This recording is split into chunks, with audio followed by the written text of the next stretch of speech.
We have been thinking about various properties of electricity and electric circuits, and we're now going to see how, using some of these properties, electrical equipment can be developed and used to good effect. But first, a word or two of revision. You'll remember that dart notation for direction of current. Current toward you, you see the point of the dart. Current away from you, and you see the flights. We'll need this in a moment to explain this experiment. We have two bar magnets set either side of a small dish of salt water, which is a good conductor. Dipping into the water is a red wire swinging from another wire, which is connected to a battery. To complete the circuit, a blue wire leads from the water to the other battery terminal by way of a switch. When the switch is closed and current flows, look what happens. The red wire swings in the magnetic field.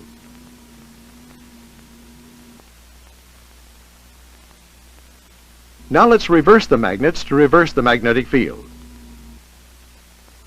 This time the wire moves the other way.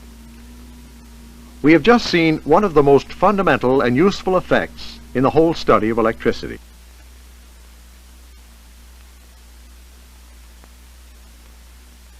We had a magnetic field with a wire going through it at right angles. When a current was passed through the wire, it moved to cut across the lines of force. This is called the motor effect and is the basis of all electric motors. We need to be able to predict which way the wire will move.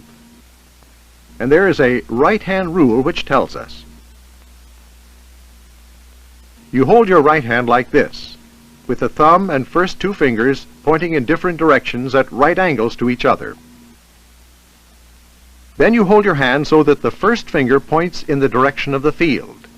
F for first and F for field.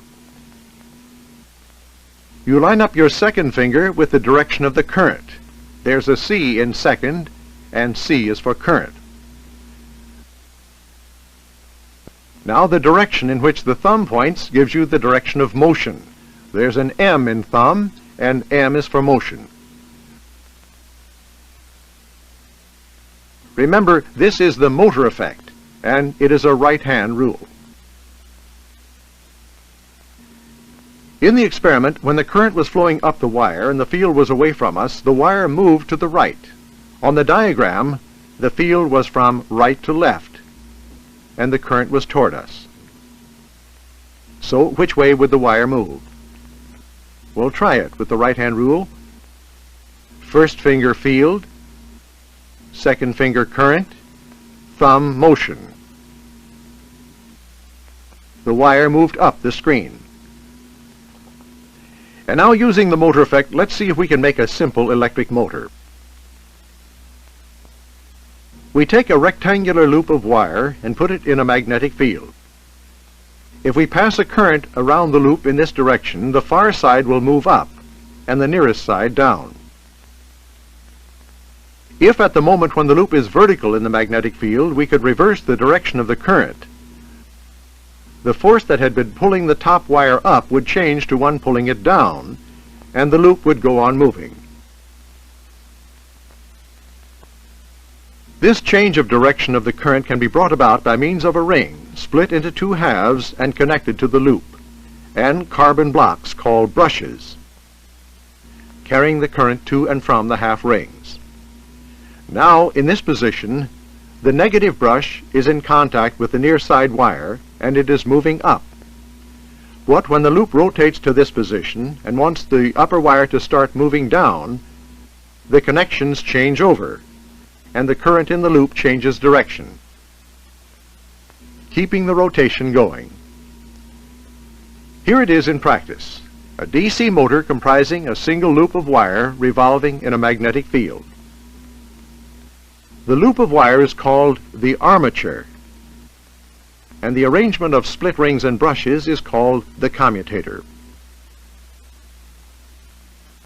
Now let's take our simple motor and connect it to a current measuring instrument instead of to a voltage supply. If we make the armature spin in the field, a voltage is generated and a current flows.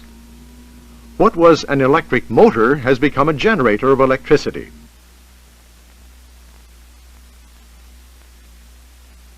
So in a motor, current flowing in a magnetic field causes motion of the conductor across the field.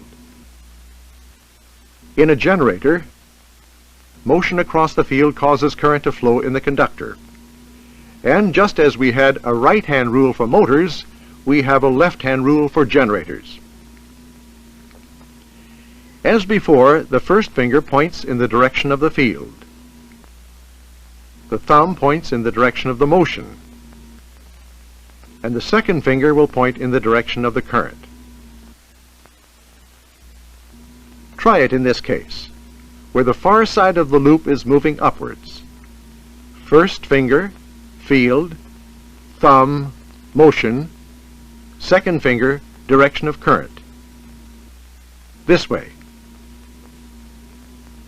And that's the end of our look at motors and generators. In the next part, we will look at some miscellaneous electrical equipment.